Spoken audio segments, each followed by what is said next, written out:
Hi there, I'm Lindy. 11 years ago, I was quietly removed from my own family without a single word. No goodbye, no explanation. Tonight, I walked into my sister's birthday, uninvited. No one knew who I was, not even my own mother. To them, I was just another guest. But what they didn't realize was that the technology Jody proudly claimed as her own was never hers to begin with. It was mine. The tuition they used to put her through school, that came from me too.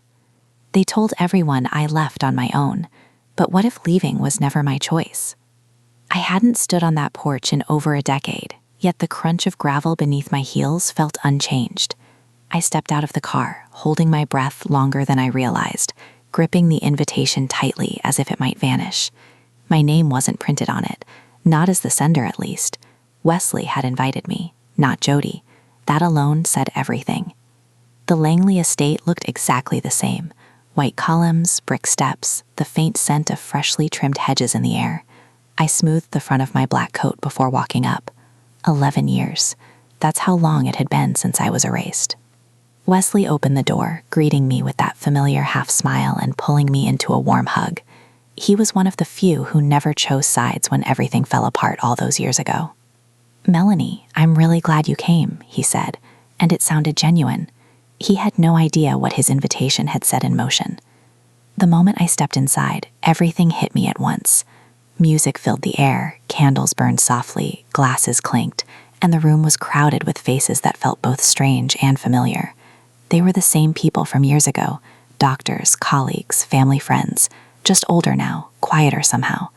I spotted my mother first, Darla Langley, her hair perfectly styled, her expression carefully balanced between charm and distance. Her eyes passed over me like I wasn't there. For a moment, I wondered if she would pretend not to recognize me or simply act like I didn't exist. "Wesley's guest," she finally said to a couple standing nearby. "She works in tech." No name. Definitely no acknowledgement of who I was to her. My jaw tightened, but I nodded along. I'd had 11 years to prepare for this. I wasn't here for her approval. I was here to exist in a space they had erased me from.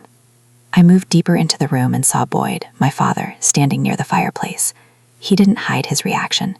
That same look, the one that warned me not to make this about myself, as if anything in that house had ever belonged to anyone other than Jody. A large screen displayed a looping slideshow. Jode as a child, Jode graduating, Jode in a lab coat posing like a pioneer. Then came the family pictures. I braced myself, and there it was. A photo from our old front porch, edited. My arm still visible, but I had been cut out entirely. I heard whispers behind me. "She looks familiar. Isn't that the CEO of NeuroSentinel?" I didn't react. I didn't turn around. I walked straight to the bar and ordered sparkling water. From across the room, I watched Jody. She stood beneath the chandelier, glowing, laughing as if she had earned every moment of it. Perfect on the surface, untouchable, but false. They didn't know who I was yet, but they would. I slipped away from the main hall quietly, the cold glass still in my hand, droplets forming and sliding down my fingers. I needed distance from the performance. Theirs, not mine. The private lounge sat off to the side, where the noise softened into a low hum. From there, I could still see the party continuing like a perfectly rehearsed act, but I knew every line they were playing and every lie behind it. A group near the fireplace talked excitedly about Jod's so-called Harvard-level algorithm. I almost laughed. That system was built in a corner booth of a 24-hour diner, written across napkins while I worked double shifts between waiting tables and urgent care. They had only ever seen the finished version, never the struggle behind it. I stared at the fire too long before turning away, refusing to let the memory take hold. That's when I noticed Wesley across the room speaking with one of the caterers, fumbling slightly with his phone after someone asked to borrow it. He waved Darla over and casually took her phone instead. As he scrolled through her contacts, something made him pause. I saw it in his face, the shift, the brief confusion. His brow lowered, then lifted again. Something didn't sit right. He leaned slightly toward the hallway and murmured, "Why would she label someone as spam with a note saying, 'Do not answer, manipulative'?" The guest beside him laughed awkwardly, probably an ex or something. Wesley didn't laugh. I took a slow sip of my drink, letting the sharp citrus ground me. My heart stayed steady. I had come prepared for this moment, whether it happened tonight or later. He glanced at me then, not with judgment, not even curiosity, but with quiet thought, like someone beginning to realize that something had never quite fit the way it was presented. I held his gaze calmly, letting the question settle in his mind. The lounge fell quiet again, but my thoughts didn't. They drifted back to the last voicemail I left for my mother 11 years ago. I had called to wish Jod a happy birthday. My voice had trembled back then, still believing kindness meant something. I imagined her sitting in her car listening to that message, and then deleting it without hesitation, like it meant nothing, like I meant nothing. I was never missing. I didn't vanish. I kept reaching out until they decided I didn't exist anymore. Wesley didn't know it yet, but he had just found the first crack in their perfect image. As the music softened and the lights dimmed, the DJ called everyone's attention to the center of the room. "Ladies and gentlemen, please welcome the woman we are here to celebrate tonight, Jod Russo." Applause filled the space, glasses clinking as people gathered. I stayed near the edge of the room, half hidden in shadow, my drink untouched. Jody stepped forward, glowing in a pale blue dress, fitting her like a carefully crafted image. Wesley stood beside her, smiling, though not as easily as before, while Darla and Boyd stood proudly in front, their expressions shaped for admiration. "I'm honored to share something very close to me tonight," Jody began, holding a clicker in her hand. "Something I've been developing over the past few years. Project Neurosync." I didn't move, I didn't react, I just listened. She advanced the slide, empowering recovery through real-time neural monitoring. The exact phrase I had presented at the National Health Summit 2 years ago, word for word. The visuals had been polished, refined, but the core, the foundation, it was mine. "When I designed Neurosync," she continued, addressing the room, "I wanted to make recovery faster, smarter, safer, more human." The audience responded with admiration. Boyd nodded proudly. Darla placed her hand to her chest, her eyes soft with emotion. I kept my face neutral, but inside everything burned. She didn't just take the idea, she took the language, the words I had built through exhaustion, through late nights, through sacrifice. She took my journey, stitched it into her story, and presented it as her own. Across the room I saw Wesley watching me again, something uncertain flickering behind his eyes, like doubt beginning to form. She didn't just take my money, I thought quietly. She took my time, my voice, my life, and now they were applauding her for it. Then it happened, soft but clear enough. "Didn't Lindy Chamberlain originate this concept?" one of the doctors whispered to another. Jody hesitated for a fraction of a second before quickly advancing the slide. I saw it. Wesley saw it. She hadn't expected anyone to remember me. She had counted on my silence, my absence. But I was standing right there. I built a solution meant to save lives. They used it to erase mine. I slipped out through the French doors onto the back patio, the chill of early spring brushing my skin like a warning. The laughter and clinking glasses faded behind me, replaced by the softer rustle of trees and a string quartet playing faintly from hidden speakers. I needed the distance. I needed to breathe. Then I saw them. Ruben standing near the edge of the lawn, and next to him, Silas, wearing his favorite Spider-Man hoodie, hands deep in his cargo pockets like he was guarding treasure. He spotted me and took off in a sprint, his sneakers thumping lightly on the stone tiles. "Mom!" he shouted, leaping into my arms. I crouched to hug him, the weight of his tiny body grounding me in the only truth that mattered. "You made it," I whispered, holding on tighter than I needed to. "Dad said we should wait until after the science show." He grinned, clearly unaware of what had just gone down inside. Ruben walked over, eyes searching mine. No words, just quiet support as always. As Silas bounced around the patio, a familiar voice drifted closer. "Cute kid, Wesley." I hadn't seen him come out. He was holding a glass of red, his tie loosened, that same look from earlier still ghosting across his face. Silas pointed past him toward the hall. "That's my Aunt Jody. Mommy showed me her picture once." Wesley blinked. "Aunt?" Silas nodded proudly. "Yep, she went to Stanford just like Mommy. But she didn't finish, right, Mom?" The silence that followed was instant, like the air had been sucked out of the night. I stood frozen, my smile tight.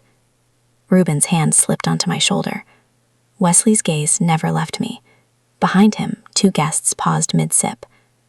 "Wait, Jody said she was an only child," one whispered. "Didn't she say she developed Neurosync alone?" Another added, voice sharp with realization. The space between Wesley and me shrank, not physically, but in truth. He didn't ask a single question. He didn't need to.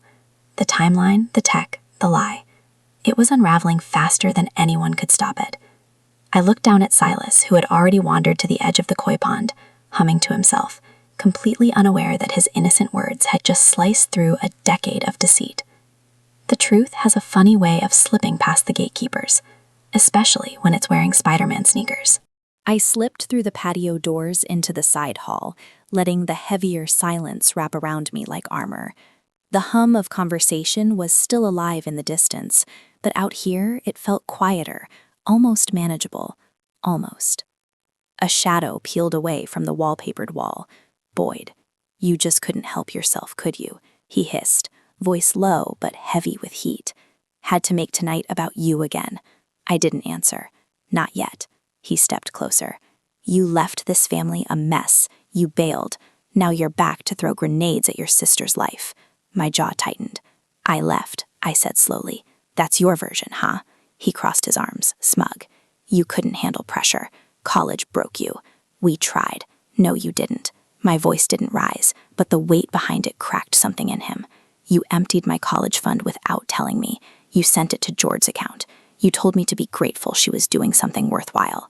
Then when I asked why my tuition bounced and my housing got pulled, you locked the front door and said I didn't belong under your roof anymore. That's not how you put my bags on the porch, Dad."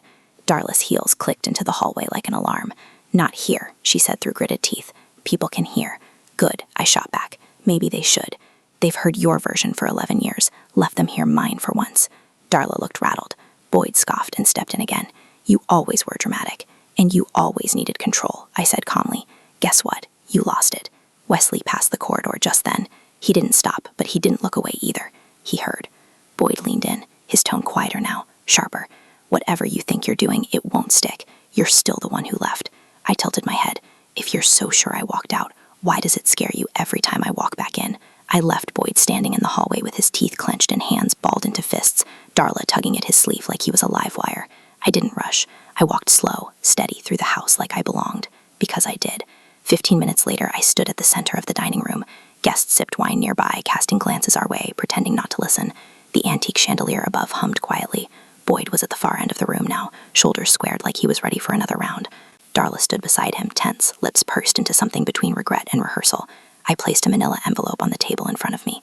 "This," I said, voice calm but sharp enough to cut class, "is from Redwood State University, the official letter that terminated my enrollment, dated fall semester 2013.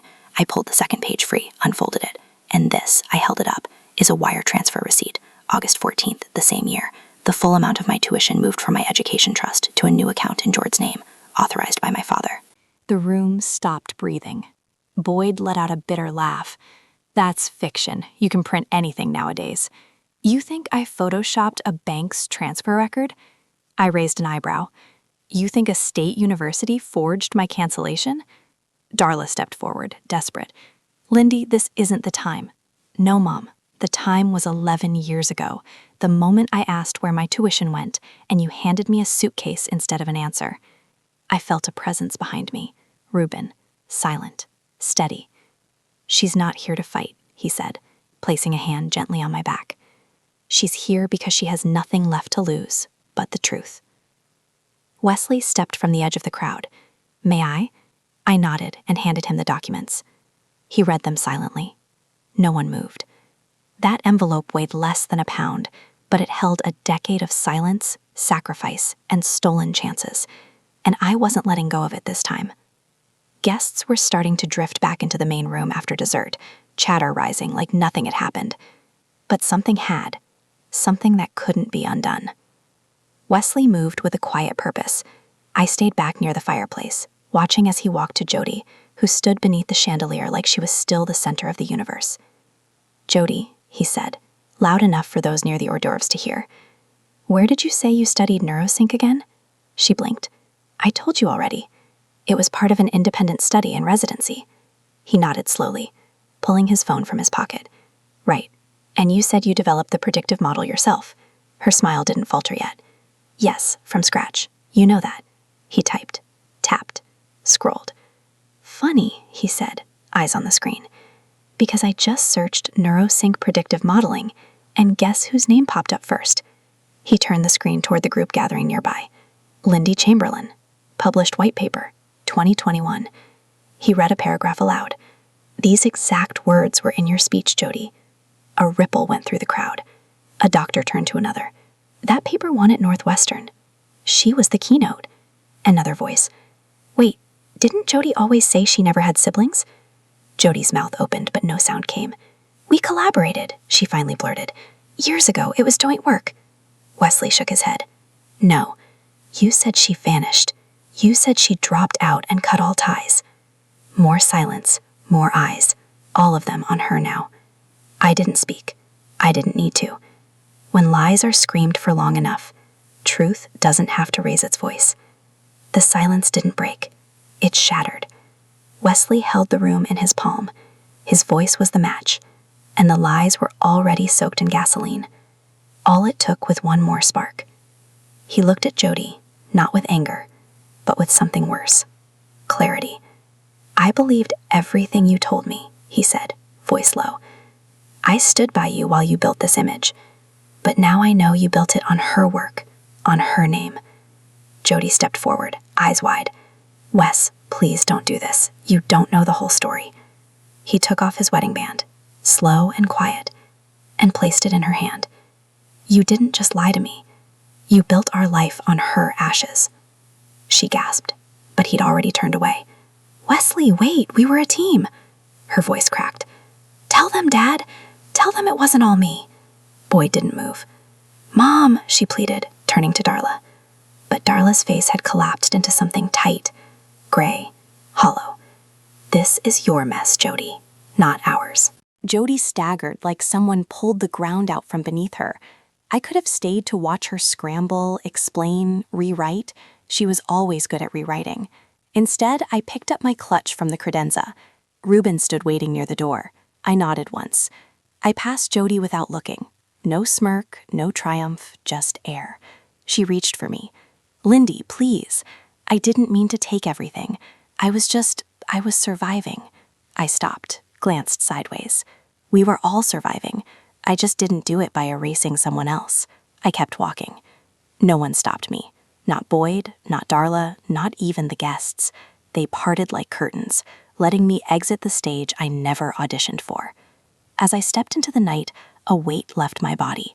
Not vengeance, not pride, just space. Space to breathe, to build again. I didn't burn it all down. It was never built right to begin with. We reached the porch just as the night deepened into its final hush. The air was cooler now, but not cooled. Sharp enough to clear a breath, gentle enough to keep it steady. Then I heard him, boots on stone, a familiar rhythm I hadn't missed in years. Boyd stepped out from the shadows of the columns, arms folded, voice low. You think walking out of that room makes you the bigger person? Before I could answer, Reuben moved. He didn't raise his voice. He didn't even look angry. He simply stood between us. No, he said, but staying behind to clean up someone else's damage, that would make her a fool. Boyd's jaw clenched, but he didn't reply. He stepped aside, and we left. 2 weeks passed. I sat at my desk in my home office, sun streaking through the windows. Silas was humming somewhere down the hall. Reuben had just made coffee. Life had begun moving forward. The envelope on my desk was postmarked from Jode's new address. Inside, a card and a handwritten note. Half apology, half performance. You were never the problem. I just couldn't compete with who you are. I read it once, then slid it into the bottom drawer of a filing cabinet labeled closed. Her voicemail played next. I didn't let it finish before deleting it. I wasn't angry, just done. That afternoon, I signed the final paperwork. Zoom call, lawyers, grant coordinators, 20 scholarships, full rides, no essays, no family references, just merit and unmet need. The Chamberlain Grant for Displaced STEM Students. I clicked submit and closed my laptop. Later, I found Silas in the garden, kneeling beside a row of sunflowers, his small fingers pressed into the soil. Some plants don't grow well next to others, I said, crouching beside him. He looked up. Like people. I smiled, brushing dirt from his cheek. Exactly. Not everything broken has to be fixed. Some things you outgrow. Some things you leave behind. Some roots you're given, others you get to choose. As I look back now, not with anger but with clarity, I realize something. It's not always about being forgiven. Sometimes it's about forgiving yourself for staying quiet too long, for carrying shame that was never yours, for thinking that family means keeping the peace even when it costs your truth. I lost years trying to prove I was worthy of love that should have been unconditional. But here's what I've learned. You don't owe anyone silence to be accepted. You don't need to shrink to belong. And you can rebuild your life not from what they gave you, but from what they tried to take. So if you're watching this and you've ever been erased, unheard, or underestimated, this is your reminder that your story still matters. You still matter. Let me ask you something. Have you ever had to walk away from your own blood to finally feel free? Do you believe silence keeps a family together, or does truth? Tell me in the comments if this story touched something inside you. Drop a 1 below or share what state or city you're watching from. And hey, if it didn't hit home for you, that's okay too. Let me know why. Let's talk. If you want more stories like this, raw, real, and rooted in truth, subscribe to the channel now and turn on that little bell so you never miss the next one. This isn't just storytelling. This is healing.